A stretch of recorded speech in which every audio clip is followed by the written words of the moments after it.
is worth more when our coral reefs and forests thrive.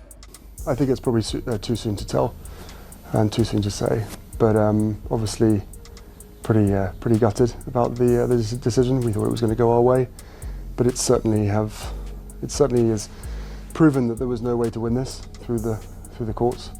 Did you notice that a certain Prince Harry flew from LA all the way to Shanghai to apparently promote greener travel? In a hot air balloon, or did he fly in an aeroplane? Okay, picture this. The Envision2025 summit in Shanghai, an elite global gathering where the planet's biggest travel and tech moguls came to save the Earth. Sounds noble, right? And who do we see marching onto the stage with a sense of urgency and royal flair?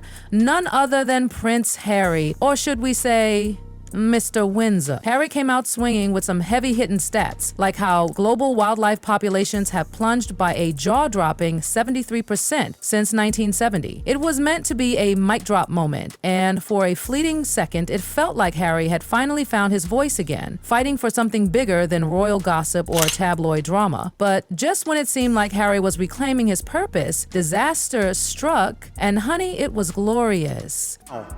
Is the moment for the industry to reaffirm its commitment to being a force for good. Fast forward to May 26, 2025. Shanghai was buzzing, thick with prestige and irony. Prince Harry, still listed on the event agenda as the Duke of Sussex and founder of Traviste, was set to deliver a keynote about sustainable travel. He arrived, suit crisp, tone solemn. Armed with alarming facts, he passionately declared that environmental degradation cost the world $143 billion, 0 cents annually. He pleaded with the travel industry to become a force for good. And just when everyone was clapping, nodding, buying what he was selling, bam, one sentence, one. That's all it took to shatter the whole illusion. Yesterday, he lost an appeal over the levels of protection that he... Absolute chaos erupted. People clapped awkwardly, others looked around stunned. A few journalists caught the moment on video, and baby, within minutes, Chinese social media was on fire. Weibo and Twitter, X, exploded with hashtags like Harry storms out and Windsor snub. Was it a slip-up, or was this deliberate? Theories flew. Some said Jane was just sticking to protocol. Harry and Meghan aren't officially royals anymore. They gave that up, remember? And in places like China, titles are not a vibe. They're legally recognized. No queen's blessing, no title. Others whispered this was a power play.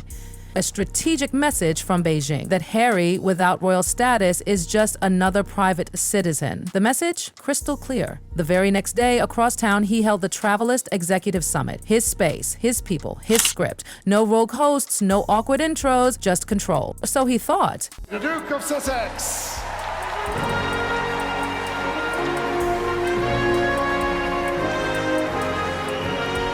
This time, he made sure to call himself Prince Harry, founder of Travelists. Oh yes, that wasn't a coincidence. There was a public reclamation of his wounded ego. He hammered the same themes: climate urgency, responsibility, sustainability. But let's be real, the elephant in the room was roaring. Just the day before, he was symbolically stripped of the title he clings to like a security blanket. Analysts were calling it a global identity crisis. Let's start with a bird's eye view of this 7.4-acre property. While Harry was imploding on a world stage, Meghan was practically glowing in soft focus footage. The timing of her post? Way too precise to be random. Let's not kid ourselves. It was almost definitely the work of a crisis PR team. And it worked. People stopped talking about Windsor snub and started drooling over honey jars and sun-soaked California gardens. There's just something really charming about it, and I think it's a great way to connect. The long-awaited Meghan Markle show just dropped on Netflix. With love. Critics were quick to jump in. Was Meghan genuinely enjoying the maternal bliss of gardening with her daughter, or was this a brilliant PR distraction from her husband's humiliating meltdown?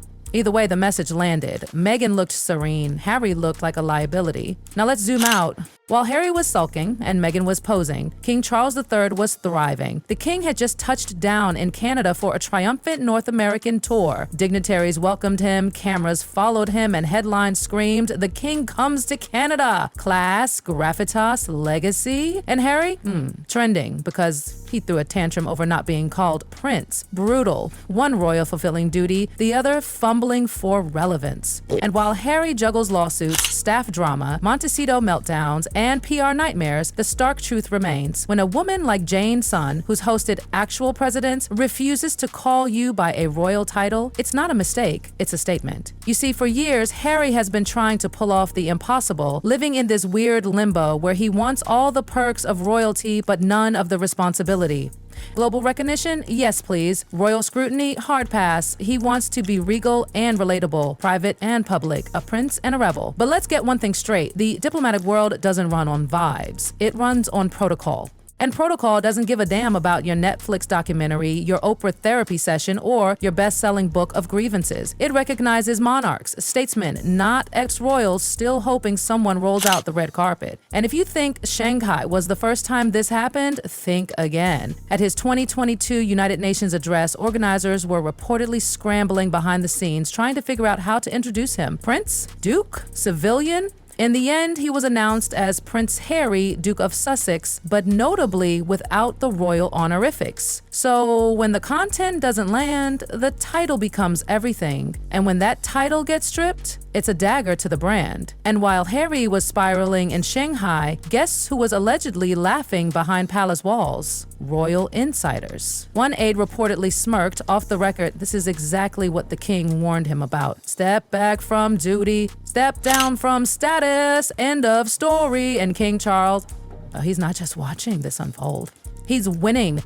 Queen Camilla touched down in Canada, one of the 14. While Harry is scrambling to secure intros and relevance, Charles is streamlining the monarchy, reinforcing power, and proving the crown can evolve without crumbling. His tour of Canada wasn't loud, but it was effective. Indigenous leaders welcomed him. Flags were raised, crowds gathered. It was soft power diplomacy, the exact kind Harry used to champion back when he was part of something bigger than himself. Now, he's reduced to a brand with a fractured resume, and that contrast, it keeps growing. When Prince William shows up, there's no confusion. He's the Prince of Wales, the future king. Every protocol, every title, every camera angle affirms it. But Harry? Every single public appearance is a gamble. Will they call him Prince? Will someone slip and say, Mr. Windsor? Will the audience clap awkwardly or just stare? This isn't just a royal identity crisis, it's a branding meltdown. And Meghan, let's be real, she knows exactly what's happening. Her Instagram garden therapy, not an accident. That wasn't a sweet moment of bees and blossoms. It was a strategic PR masterstroke. She said nothing. She didn't post a photo of Harry. No support, no caption, no acknowledgement of his pain, just silence. Honeycombs and a soft floral filter. The message? I'm not involved in this mess. And in Meghan's own way, that's her power play. Because when things get messy, she doesn't fight. She rebrands, she pivots, she creates calm. And that contrast to Harry's drama is beginning to split the public perception of them as a couple. Is she quietly building her solo empire while Harry spirals into relevance panic? Because what really shook everyone wasn't just Jane's son calling him Mr. Windsor. It was what happened after, or rather what didn't happen. No statement from Meghan, no couple photo to reassure the public, no repost, no solidarity, nothing. Just her living her best curated life, far away from the wreckage of Harry's humiliation. And that silence? Deafening. So here's the real tea. How many more ego hits can Harry take before he crashes completely? Because here's what people are starting to whisper. You can only storm off so many stages before people stop inviting you back. And while Travelist might survive, the brand of Harry just took a body blow. Not because of what he said, but because of how he acted when someone didn't bow. And this is where things go from embarrassing to downright existential. Because let's call it what it is. When a grown man, an ex-royal, a global activist storms off a stage over how someone introduces him, we're not talking about protocol anymore. We're talking about a full-blown identity crisis. Three-way, the suits, the spotlights, the California palm trees, and you're left with a man whose entire image was built in the palace halls of Buckingham, now crumbling in front of a tech crowd in Shanghai. And without that title, without that royal glow, Harry's brand feels lost. Not irrelevant, not forgotten, but unfocused, fuzzy. And in the court of public opinion, uncertainty kills interest. Because baby, the world doesn't care who you used to be. They care who you are right now. Are you royalty or a reality star? Are you a legacy builder or are you chasing the last drops of fame? Right now, Harry's stuck in the middle. And middle ground, That's where relevance goes to die. Meanwhile, back in the palace, the royal machine is in power mode. Kate Middleton, despite her health struggles, remains the very picture of poise and dignity. William, quietly stepping into his father's shoes. Hosting summits, meeting heads of state, representing the crown with zero drama, all duty. And the press? They're done with the William versus Harry narrative. Because honestly, there's no competition anymore. William is running the royal marathon. Harry, he's off on the sidelines shouting about how unfair the race is. And that Shanghai moment, let's be real, it was completely avoidable. If Harry were secure in himself, if he were the confident, evolved man his speeches claim he is, he would have laughed it off, he would have owned the moment, maybe cracked a joke. I've been called worse, ask the British tabloids, but he didn't, he left. And that action screamed louder than any of his carefully crafted speeches ever could. Because this isn't just about titles anymore, it's about how the world sees him and how he sees himself. On the slopes this afternoon as they trained for skiing and snowboarding events. It is a cause close to Prince Harry's heart, and these will be the first Invictus Games to feature winter sports. In his mind, Harry's still the hero, the soldier, the son who marched behind Diana's coffin, the co-founder of Invictus, the prince who brought glamour and goodwill to Africa alongside Meghan. But to the world, he's now the guy who walked out of a climate summit because someone didn't call him prince. She's moving from royal drama to lavender shortbread and honey drizzled content. She's not waiting for a crisis to erupt, she's preemptively avoiding it. And honestly, it's probably the smartest thing she's ever done. Because in a world drowning in chaos and controversy, calm sells. And while Harry is out here making headlines for storming out of rooms, Meghan's out here getting refollowed by Gwyneth Paltrow. Iconic? Kind of. Calculated? Absolutely. And in that quiet contrast, the planner versus the reactor, you can see their paths slowly diverging. Not because they don't love each other, but because they're on very different trajectories. Meghan's building a brand, Harry's still defending a title, and guess what? Only one of those things is sustainable, and this is where the tea gets piping hot. Because here's the harshest truth of all: titles without visibility fade, and legacy without action dies. Harry, he's slowly realizing that royal lineage might get you a seat at the table, but it won't keep you there because, baby, you can only ride on who you used to be for so long. Eventually, the world wants to know, what are you now? If the answer is a prince without a platform or a man defined by grievances, then even the most loyal fans will start quietly tuning out, not out of hate, but out of exhaustion.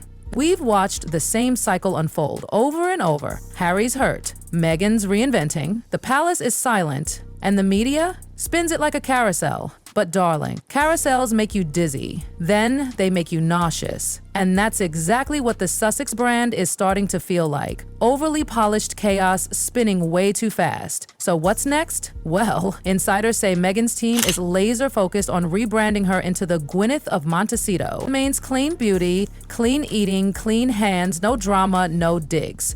So here's the million-dollar question. Will Harry finally become the man he wants to be, or keep chasing the prince he used to be? You already know we're watching like hawks. But until the next snub, the next title drama, or the next ego crack heard around the world, we'll be here, honey, unpacking the drama, sipping the tea, and asking the questions they wish we wouldn't, because in the palace of public opinion, reputation is the real crown jewel. And right now, Harry's crown is slipping.